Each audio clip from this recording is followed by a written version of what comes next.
These are the stories of 10 of the greatest paintings in the world. I'm Andrew Marr. Art, not politics, is the great passion of my life. For me, it gets to the heart of what it is to be human. In galleries across the globe, there are great paintings, works made with almost supernatural skill, fierce passion, and extraordinary brain power. Now I want to tell stories behind some of the most iconic images in history, pictures like Leonardo's Mona Lisa, Van Gogh's Sunflowers, and Turner's Fighting Temeraire, paintings that represent the pinnacle of what people can do with paint and bristles. His watercolours described as miraculous. People can't believe the effects that he manages to achieve. It was like you could touch these people. It was like the portrait could speak to you. Behind every picture, there is a story. I'm going to peel back the layers to find out more about the lives of their creators and the worlds they came from. There was something about this middle-class Florentine housewife that intrigued him. Why are these the paintings we all know and love? How were they created? And what makes them the greatest paintings in the world?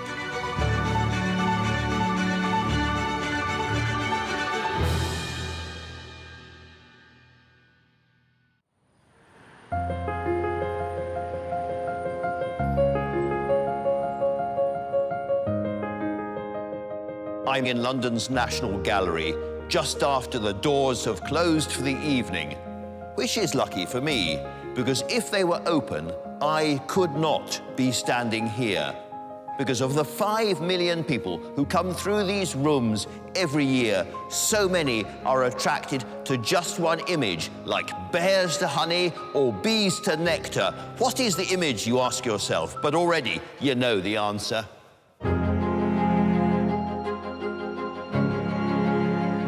This is The Sunflowers by Vincent Van Gogh, the patron saint of loneliness. It's a deceptively simple image, just 15 sunflowers in a modest pot. And yet, this picture is a phenomenon. It quite literally dazzles anyone who comes into its orbit. This is one of the brightest pictures you will ever see. You walk into this room, which is full of fantastic paintings by very famous painters, and this punches you hard in the eye, so hard you can almost fall over. But here is the paradox. Behind the brightness, it is also a surprisingly dark picture. For an artist who produced almost 2,000 drawings and paintings, it's often said that this picture is the one that Van Gogh was most proud of.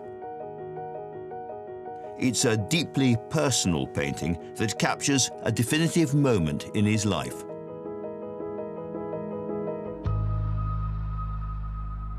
Van Gogh did not paint this to hang in the National Gallery or any other gallery, frankly. He painted it for a much more personal and intimate reason. He painted it to hang in the bedroom of a friend for whose company he was desperate and who he had invited down to his house to stay. It was, if you like, a kind of lure.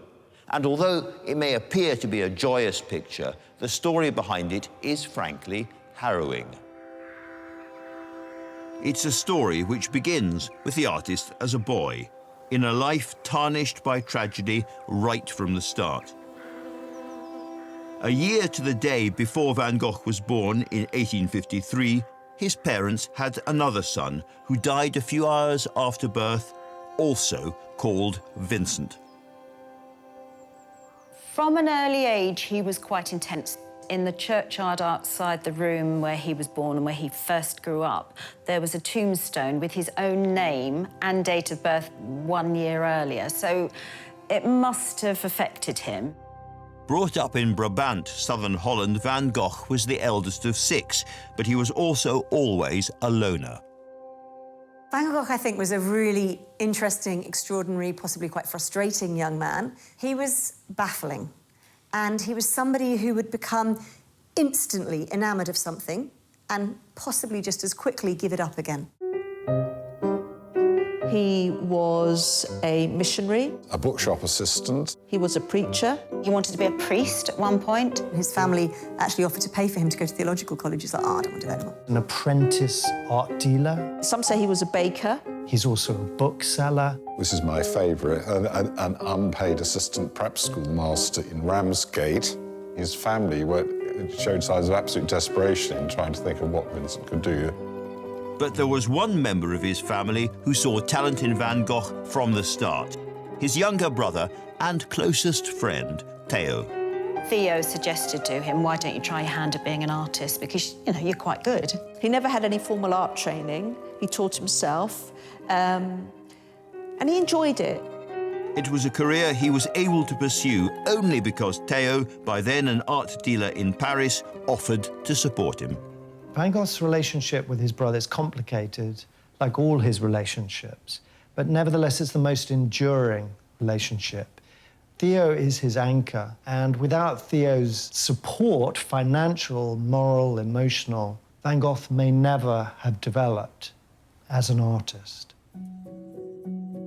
His early paintings are a world away from the sunflowers. He painted what he saw around him, miners and struggling peasants, the subject of an ambitious early work which is almost a caricature of the Dutch tradition of peasant portraits, the potato eaters. It's a work which is about a peasant family gathered around this rather meagre meal, and it's a symphony of browns and beiges, no bright colour at all. It also shows his identifying with the people who he's painting. It seems to contain anguish within it. You see these people who are pinched by poverty. There's really not enough to eat, and Van Gogh gets this across in his work in a quite extraordinarily empathetic way. He painted the peasants with haggard features and desperate expressions. He was quietly pleased with the finished canvas. Perhaps this would be the piece to launch him as an artist. But it didn't sell. Not only was it bleak, his critics complained, but the figures were badly realized. It was at this point that Van Gogh made a crucial decision. He would leave the Low Countries. He decided to go to France, or rather, to its beating cultural heart, Paris. Good call. Paris would help him unlock a new creative style, a fresh vision. What Vincent would find in Paris would change his entire approach to painting. Vincent van Gogh's Sunflowers is one of the most famous paintings in the world. Created in 1888, it still dazzles us more than 130 years later. This is such a familiar image, it's quite hard to remember just how strange and radical this painting is. First thing to say, every painter is told you need lots of contrasts of colour, different colours rubbing up against each other. And what has Van Gogh done? It's basically all yellow. Primrose yellow, orangey yellow, a kind of creamy yellow, a greeny yellow. Yellow, yellow, yellow, and yellow. He has more or less used up all his yellow on this one image. The reasoning behind this reckless use of colour originated in the next chapter of Van Gogh's life. Paris. If you were interested in painting, that was the place you had to go. There was an awful lot of exciting avant-garde ferment and controversial cutting-edge stuff being done in Paris. Paris at the time was so different to what he was used to. There was colour, there were bars, there were brothels. He fell in love with the museums, with the art, with the fact that all the artists were there as one big family, and he wanted to be part of that family. He soon became friends with radical artists like Toulouse-Lautrec. They were as inspired as he was by the Impressionists. The great revelation of Paris for Van Gogh was colour. When he saw the Impressionists, he was so flabbergasted by the colours they were using and their small, light brush marks. Impressionism and its fizz of colour was so exciting to him. The Impressionist techniques changed everything. This was how Van Gogh was meant to paint. All he needed now was a subject that spoke to and of him. Common, prickly, standing alone. And it was when he stumbled on an allotment during one of his frequent walks that he finally found it, the image that would come to define him. Here, Van Gogh made a painting of one lonely sunflower. Now, nothing against sunflowers, but they're not exactly the most sophisticated, beautiful, interesting flowers. They're not beautiful roses. They're not like those gorgeous, multicoloured tulips the Dutch enjoyed painting so much. They're not even hollyhocks. They are fairly basic flowers. They're tough, but really quite earthy blooms, and something about their character clearly spoke to Van Gogh. He is, in a sense, an outsider in the art world. He's a maverick. He doesn't fit in well. And the sunflower has that kind of rebellious quality that I think he identifies with. For whatever reason, his paintings were transformed. The dark, dull tones of his first canvases disappeared for good. Instead, he embraced his palette, reaching for brighter shades, adding emphatic dashes of yellow. He worked more urgently, using stronger, swifter strokes. Even the dying two-cut sunflowers feel full of vigour. Eventually, they caught the eye of a man who was to play a huge role in his life from this moment on, the one who would inspire his most famous work. His name was Paul Gauguin, an older and more established artist who'd seen some of Van Gogh's work hanging on a local cafe wall. He asked for two of the sunflower paintings. And in return, Paul Gauguin gave Vincent one of his paintings. So there's an early kind of mark of friendship in this exchange of paintings. His friends may have admired his work, but Van Gogh was struggling to find a wider audience. His paintings just weren't selling. You know, he's living a very precarious life. It's very isolated. He has no real profile in the art world of Paris. Worse still, he wasn't getting on with his brother Theo. From the evidence we have, it seems that virtually nobody could stand living with Vincent van Gogh or indeed spending extended periods in his company. You just couldn't stop him talking.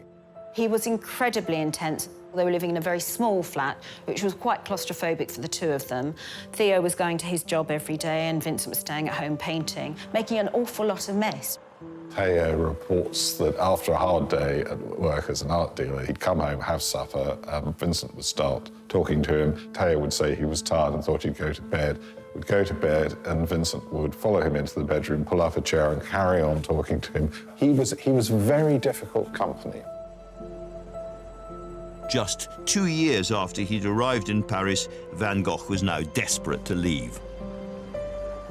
He was suffering, as he often did, from depression, low spirits, heavy drinking. He didn't like the cold and dark of the Parisian winter. He wanted to experience the bright light and colour of the South. And all these motivations prompted him, possibly quite on the spur of the moment, to climb on the express train to Provence. Vincent van Gogh arrived in Arles, in the southeast of France, towards the end of February 1888. For local expert Philippe Gonninet, there was an immediate connection between the artist and this quiet, ancient town. Van Gogh came to the south of France, looking for the color, for the light. Actually, he took the train to Marseille and just stopped in Arles for a short period of time, really fell in love with the city, hence the reason why he stayed. He suddenly felt this desire to paint, and not just one or two pictures, but to keep painting. He wanted to paint the sunshine. The next 15 months were astonishingly productive. Van Gogh's style began to transform once again, developing the bold expressiveness that would play such an important part in the sunflowers. He filled his canvases with blossoming trees and local workers, fishing boats he saw on a day trip to the coast.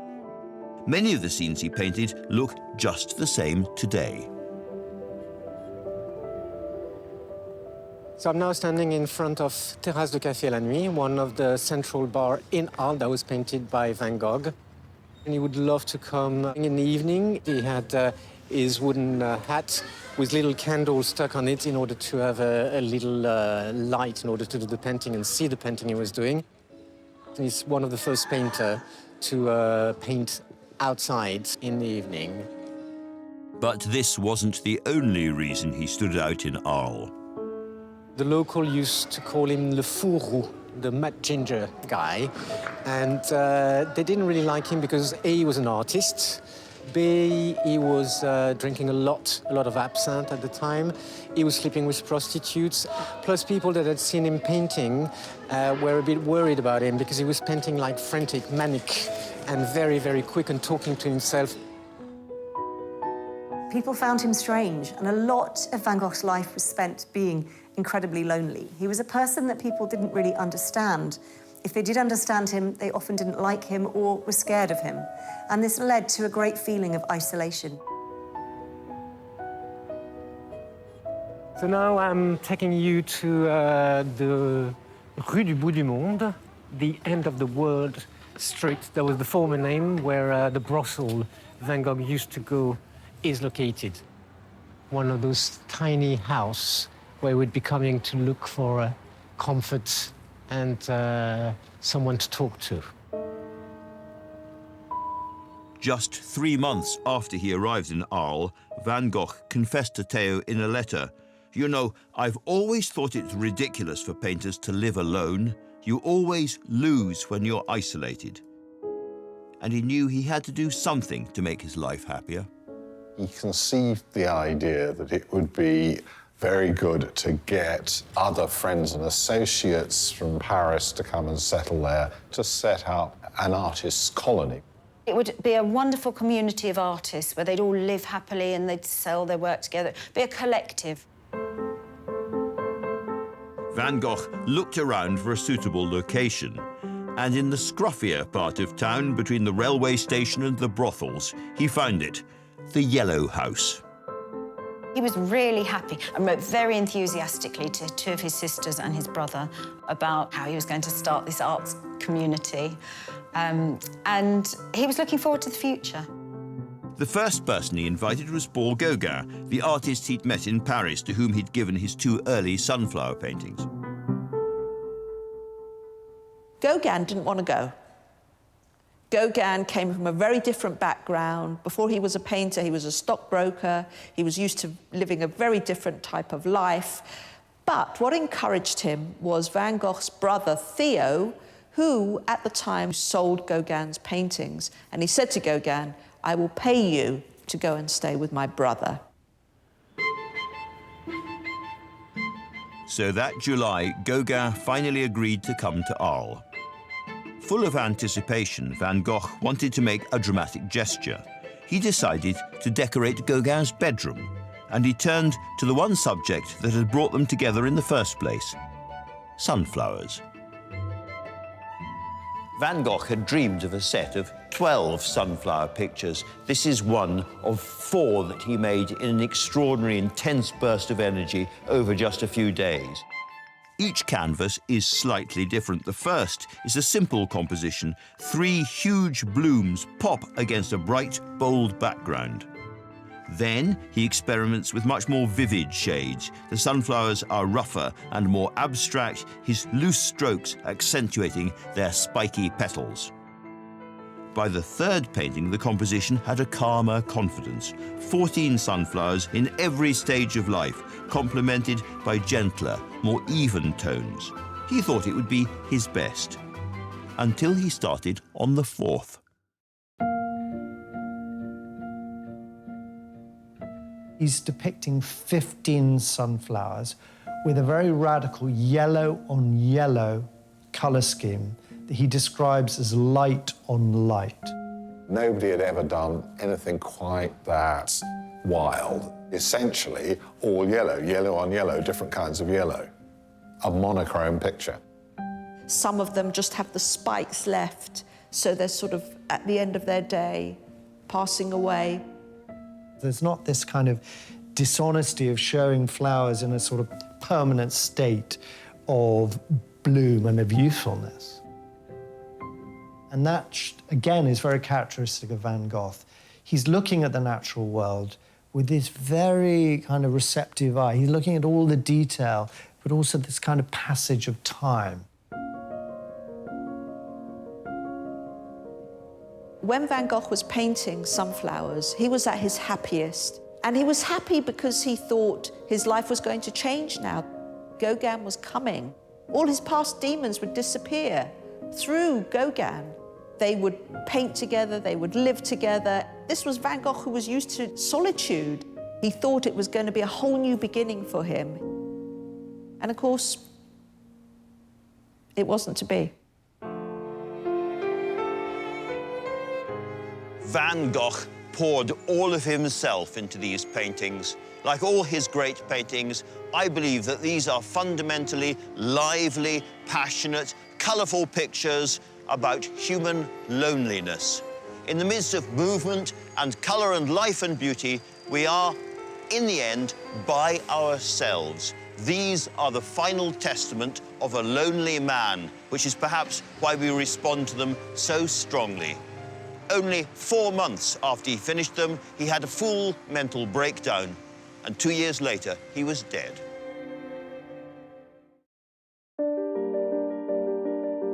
In the summer of 1888, Van Gogh painted a series of sunflowers, culminating in these 15 magnificent blooms. Even now, more than 100 years on, his flowers seem as vivid as the day he painted them. So what techniques did Van Gogh use on his canvas to capture the spirit of the subject he loved so much?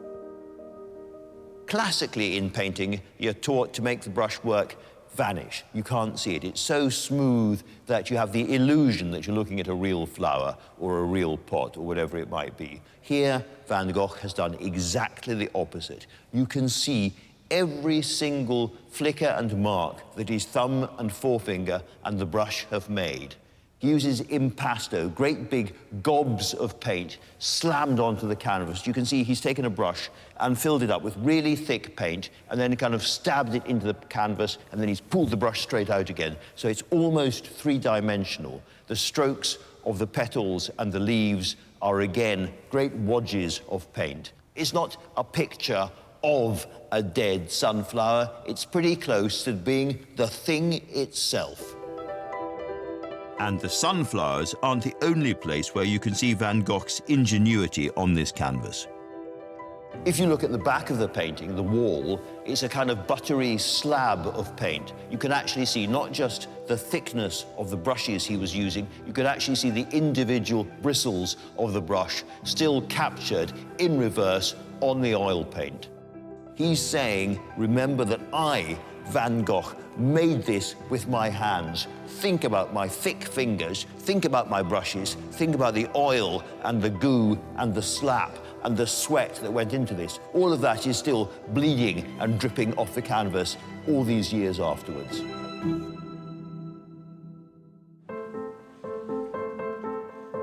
For the very first time as he painted his sunflowers, Van Gogh was full of hope for his community at the Yellow House, for his friendship with Paul Gauguin, and for his own future as an artist.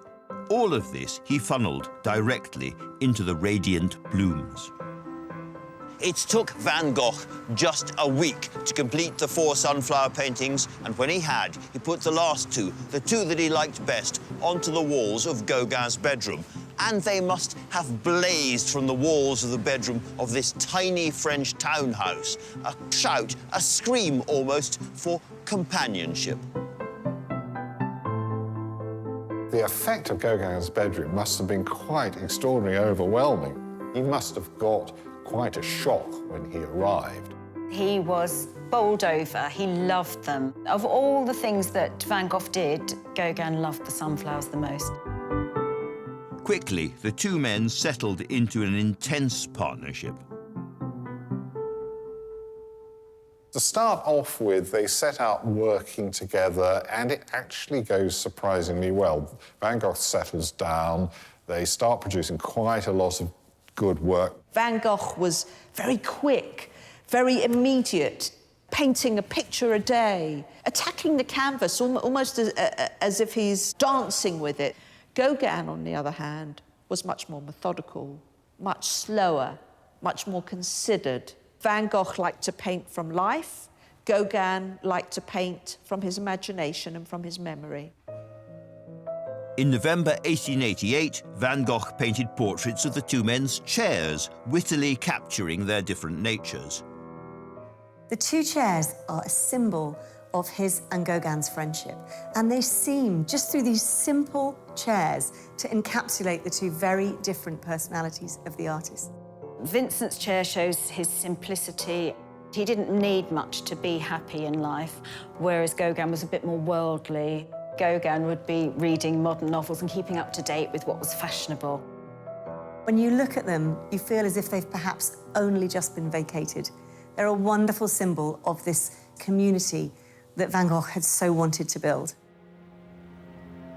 But as days turned to weeks, this dream became less and less a reality, and with only each other for company, the two men's differences became more and more pronounced.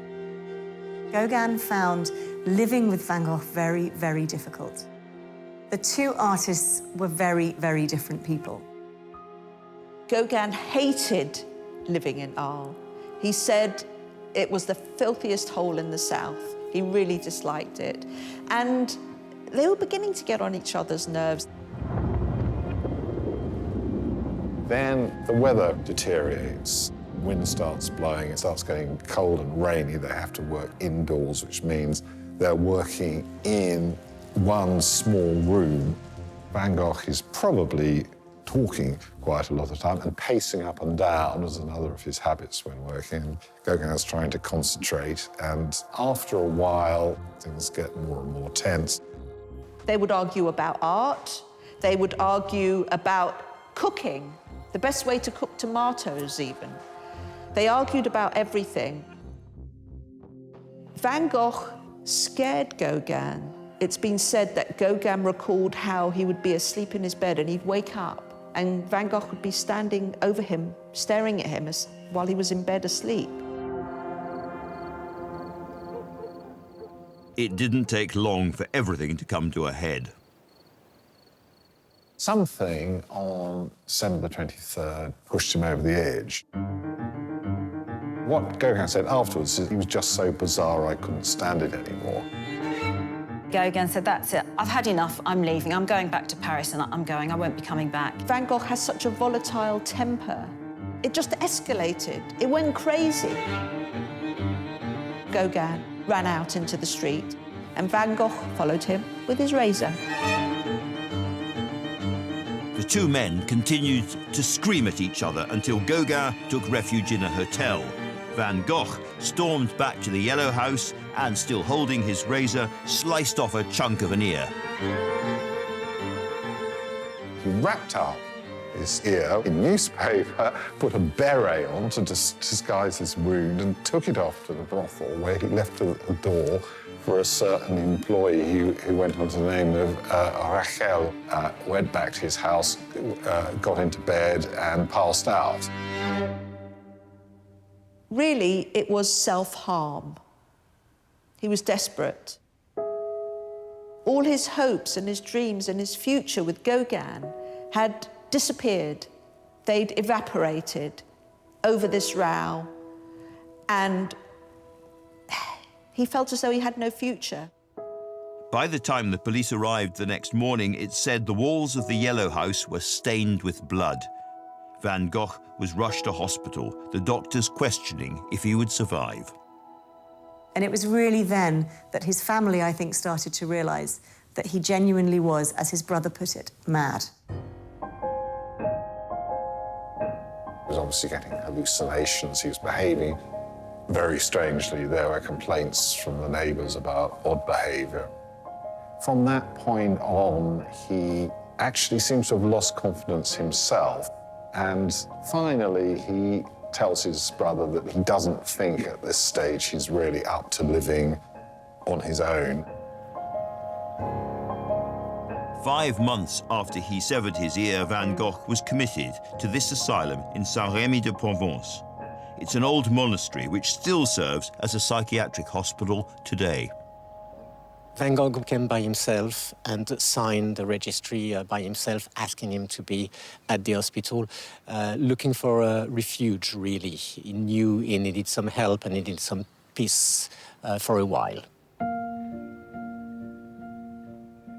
Nowadays, he would be classed as being bipolar, but then they would lock you up.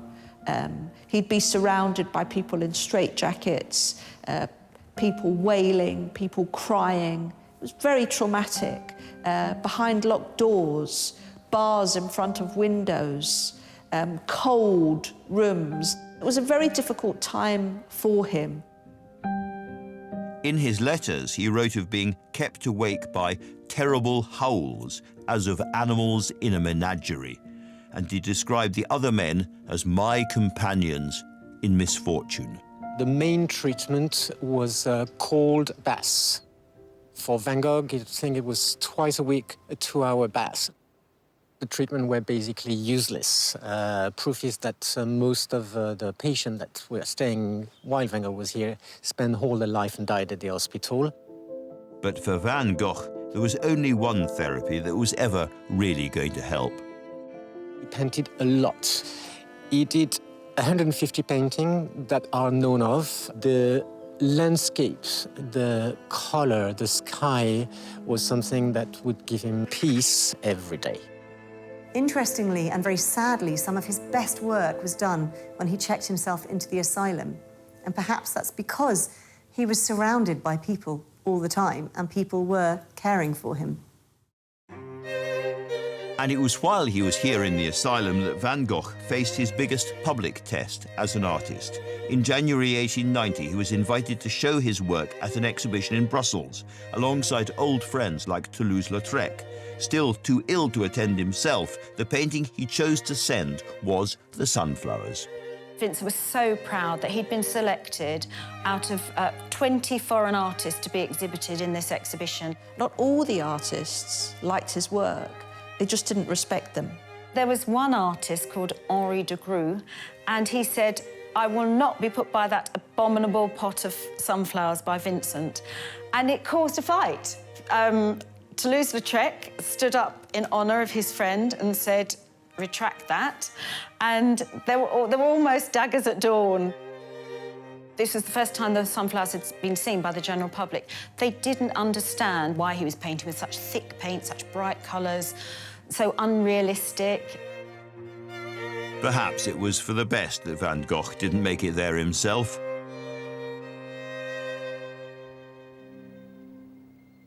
A few months later, wanting to be closer to Theo, he checked himself out of the asylum and took a room above a restaurant in Auvers, a small town just outside Paris. But he was never to recover. On July the 27th, 1890, he packed up his easel and his paints and he went out into the countryside. And in the wheat fields outside the town, in circumstances that remain mysterious, he shot himself. As soon as Theo knew, straight to his brother, and apparently they were chatting. Theo and Vincent smoked a pipe together, and they were talking, and then he gradually became delirious. As he lay there, he whispered to his brother, "The sadness will last forever." He died within a day and a half of shooting himself in Theo's arms.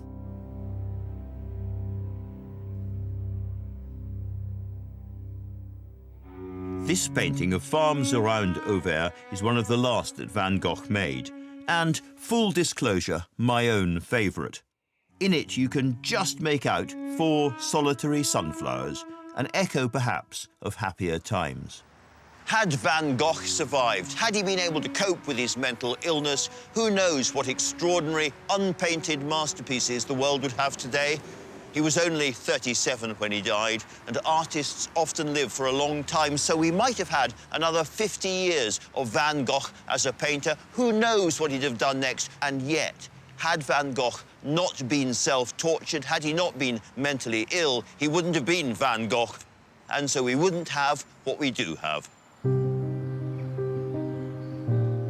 I've always thought that one of the great paradoxes of, tragic paradox of Van Gogh's life is that while he was alive, really nobody could stand him.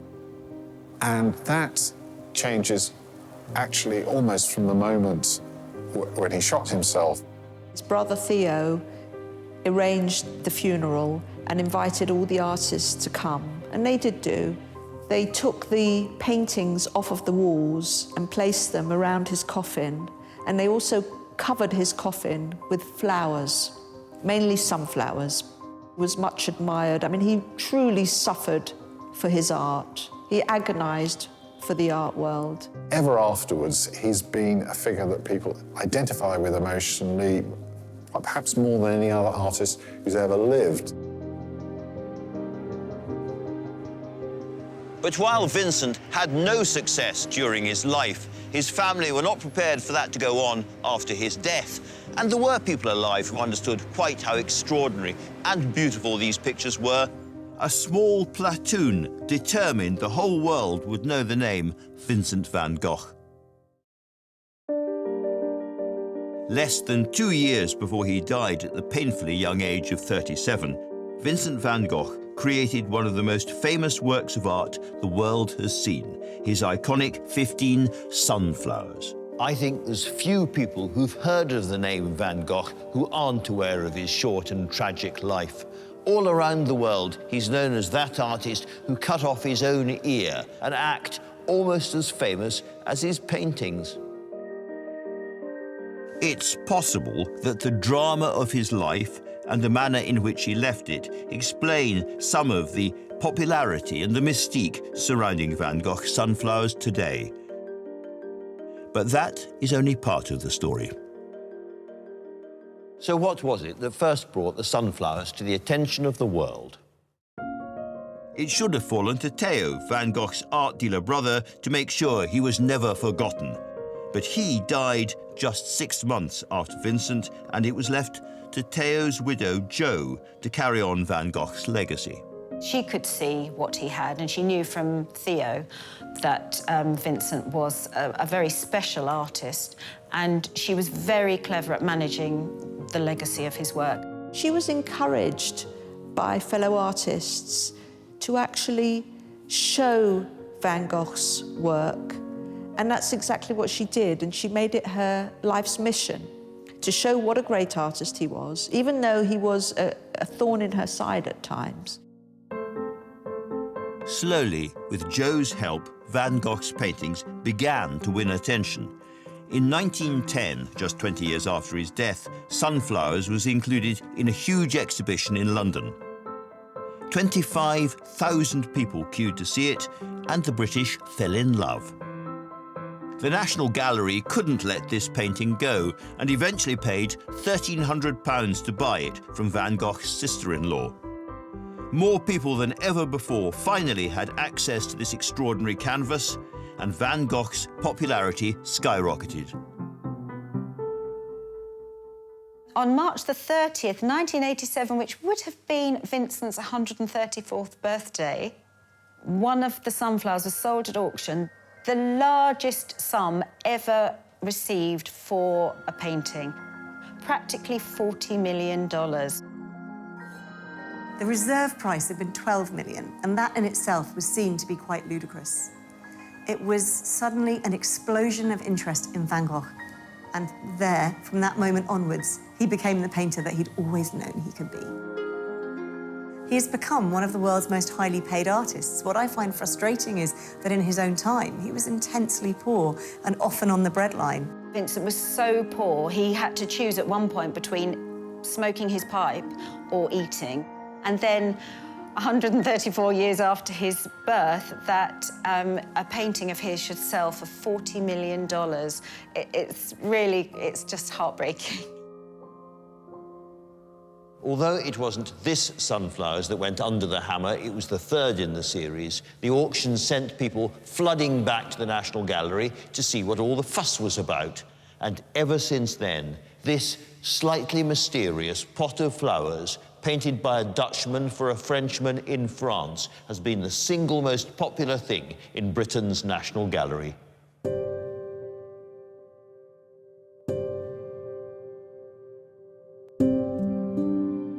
He never painted when he was having any kind of mania or any illness. He painted when he was happy, and he did have hope. And most of the time, he was very hopeful, and they portray hope. They portray that hope and that happiness. It's an ecstatic painting, isn't it, really? It's very joyful, and Van Gogh said that he painted it out of gratitude, but also to provide solace to other people who are suffering loneliness and isolation like himself. He's saying, really, find a connection with the natural world around you. Find this wonder, this beauty that is available in a humble flower. The explanation behind the popularity of sunflowers is hard to put into words. Ecstatic, joyful, yes. But there's a curious loneliness here as well. Some thrust up. Others wilt and crumple. Some stare back at us, almost like self-portraits.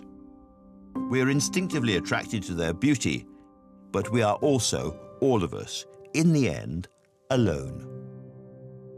Van Gogh once said, "I'd like to paint in such a way that everyone who has eyes could understand it."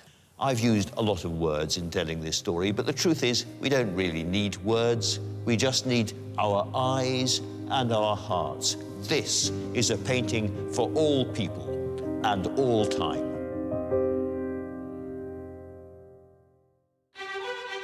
Next time on the world's greatest paintings, a canvas so famous it's been printed on our banknotes. This is by far the most loved image that Turner ever made. We follow one artist's mission. He explodes onto the British art scene. To be remembered long after his death. It's Turner's gift to you from all of those years ago. He painted it for us. It's J.M.W. Turner's Fighting Temeraire.